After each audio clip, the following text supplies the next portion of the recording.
믿음이 없어 하나님의 약속을 의심하지 않고 믿음으로 견고해졌어서 하나님께 영광을 돌리며 약속하신 그것을 또한 능히 이루실 줄을 확신하였으니 그러므로 그것이 그에게 의로 여겨졌느니라.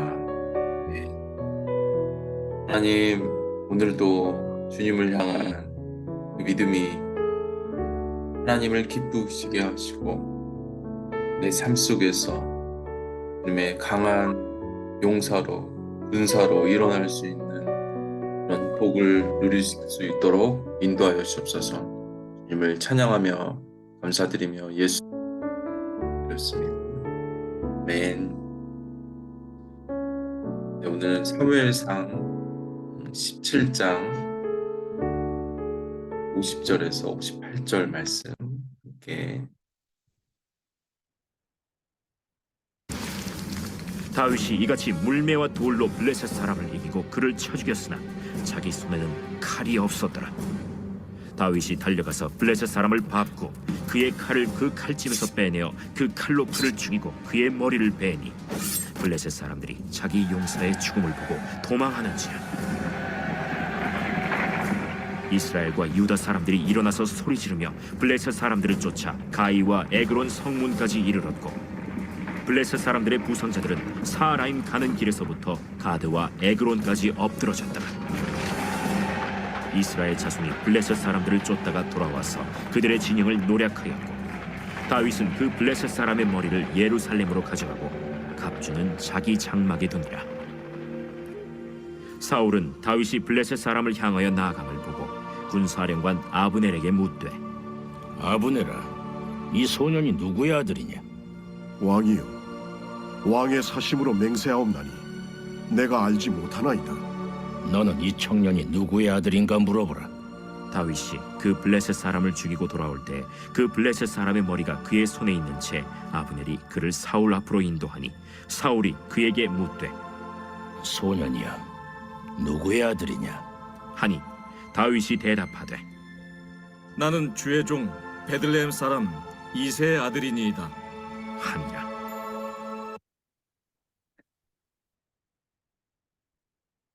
네, 오늘은 드디어 다윗이 골리앗을 무찌르고 다윗이 골리앗을 이길 때 사용하였던 것이 칼과 창이 아니라는 것을 기록하고 있습니다. 그래서 다윗의 승리는 다른 의미의 승리였습니다. 하나님의 도우심과 또 하나님을 향한 그 다윗의 믿음의 승리였습니다. 사울은 다윗에게 자신이 갖고 있는 칼을 제공하였으나 다윗은 사울 왕의 칼을 사용하지 않았습니다. 그 당시 이스라엘에는 왕이었던 사울과 그의 아들 요나단만 칼을 가지고 있었습니다. 즉 다시 말하면 이 칼은 특권이고 능력이었습니다. 따라서 다윗이 칼을 가지고 나가지 않는 것 그 자체가 이 전쟁에서 치명적 약점이고 저자는 칼 없는 다윗을 통해 전쟁에서 칼을 들지 못한 나약한 무기력한 존재지만 그 다윗은 여호와를 의지하고 하나님이 그 마음에 그 믿음에 또 하나님이 다윗과 함께 하심으로 승리를 경험하게 하셨다는 것입니다.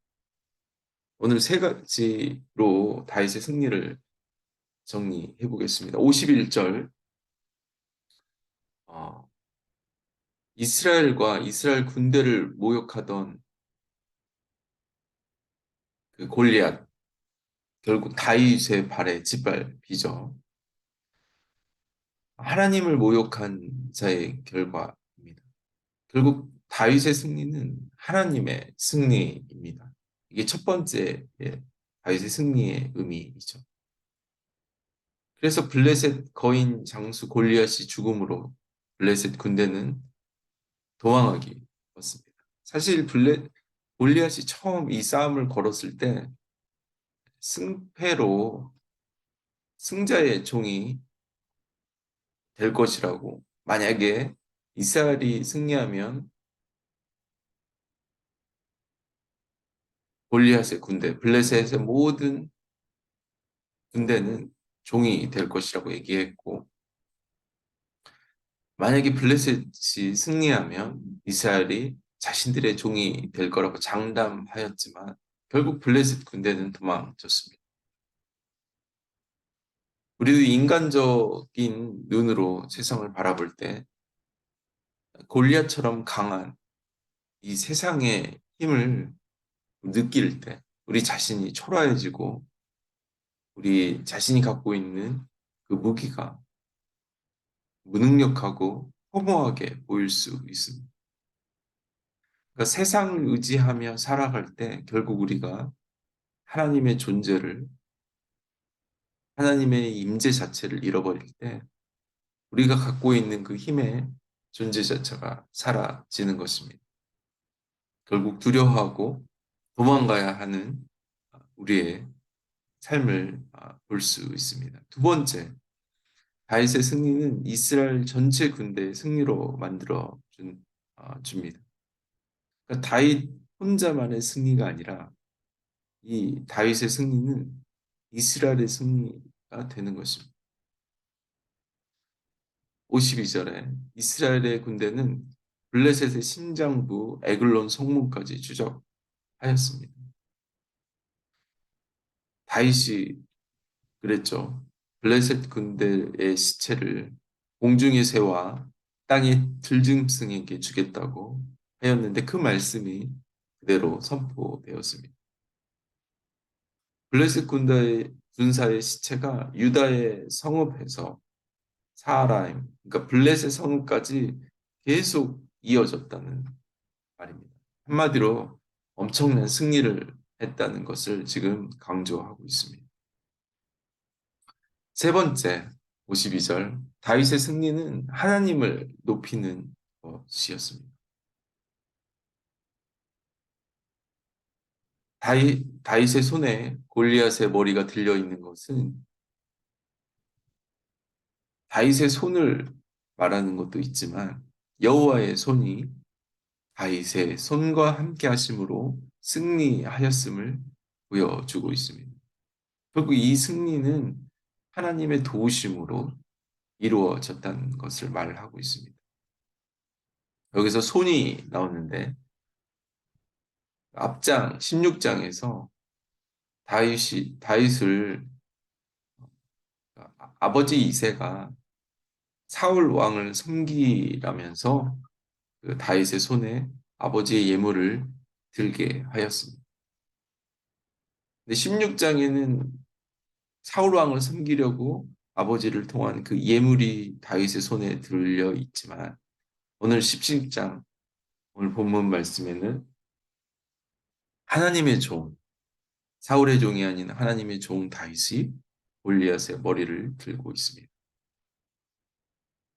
이 사건을 통해서 이제는 하나님의 역사 가운데 다윗을 적장 골리앗을 무너뜨림으로 인해서 다윗이 용맹스럽고 또 특별히 이스라엘 왕의 자질을 갖고 있음을 드러내주고 있습니다.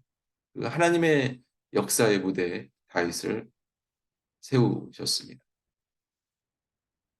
근데 이쯤 되면 사울 역시도 사무엘에게 하나님의 신이 떠난 것들을 기억해야 하는데 사울은 다윗을 알아보지 못하죠. 자신을 위해서 수금을 통해 악신을 떠나보내며 자신의 무기를 들게 한 그 다윗을 알아보지 못하는 영적 무지를 기록하고 있습니다. 그래서 하나님의 신이 떠난 사울 왕과 여호와의 신이 함께하는 다윗을 고스란히 비교하고 있습니다. 사울은 칼로 싸우지만 다윗은 골리앗을 하나님에 대한 믿음으로 그 물맷돌을 들고 싸웠습니다. 오늘 저와 여러분도 우리가 들고 있는 것이 무엇입니까? 칼입니까? 아니면 물맷돌입니까? 하나님의 도우심은 좋은 어떤 무기보다도 하나님을 의지하는 그 믿음입니다. 또 우리의 승리를 통해 이스라엘의 군대가 하나님의 사람들이 적진의 심장부까지 진군하듯 우리가 갖고 있는 이 영적인 승리는 공동체 전체의 승리로 이어집니다. 또 승리를 누리는 것이 아니라 이 공동체가 원수의 본진까지 공격할 힘을 갖게 하는 능력을 갖고 있습니다. 우리의 승리로 우리가 하나님을 의지하는 그 믿음으로 우리의 공동체가 주님 앞에 그런 힘과 능력과 영광을 갖는다는 것이죠. 우리를 위해서 싸우시는 그 하나님을 경험하며 세상의 방법이 아닌, 세상의 칼이 아닌 오직 하나님을 향한 믿음으로 싸우는 우리의 승리는 믿음 안에서 또 두려움 안에서 승리하는 법을 배우게 하며 또 함께 있는 그리스도인들, 우리 공동체의 모든 하나님의 사람들을 승리하는 법을 가르쳐주고 배우게 하는 그런 영향력이 있습니다. 오늘 우리의 승리는 이런 능력과 은혜와 힘이 있습니다. 다윗의 승리는 하나님의 승리였고 또 두 번째, 다윗의 승리는 이스라엘 전체의 승리로 만들어주고 다윗의 승리는 하나님을 높였습니다. 오늘 우리의 삶 속에서 이런 하나님의 승리, 하나님의 그런 놀라운 능력이 일어날 수 있도록 하나님을 또 의지하면서 우리가 나갔으면 좋겠습니다. 우리를 통해 승리하실 그 하나님, 우리를 통해 일하실 그 하나님의 놀라운 능력, 우리가 함께 고백합시다. 하나님 감사합니다. 오늘도 내 손에 칼이 없지만 유력하고 힘이 센 정말 인간적인 세상의 그 모든 장비보다 하나님을 향한 그 믿음으로 승리하게 하여 주옵소서. 나의 승리는 하나님의 승리이고 함께하는 모든 자들에게 승리를 또 경험케 하는 그런 영향력을 나타내게 하여 주시옵소서. 하나님의 이름을 높이 주님 앞에 또 담대히 오늘 하루를 그렇게 살아갈 수 있도록 주님 은혜를 주시옵소서. 하나님 능력을 주시옵소서. 오늘도 승리를 주실 주님을 찬양하며 감사드리며 예수님의 이름으로 기도드렸습니다. 아멘. 오늘도 주님 앞에 놀라운 승리를 올려드리며 나아가는 복된 하루가 되실 축복합니다. 아멘.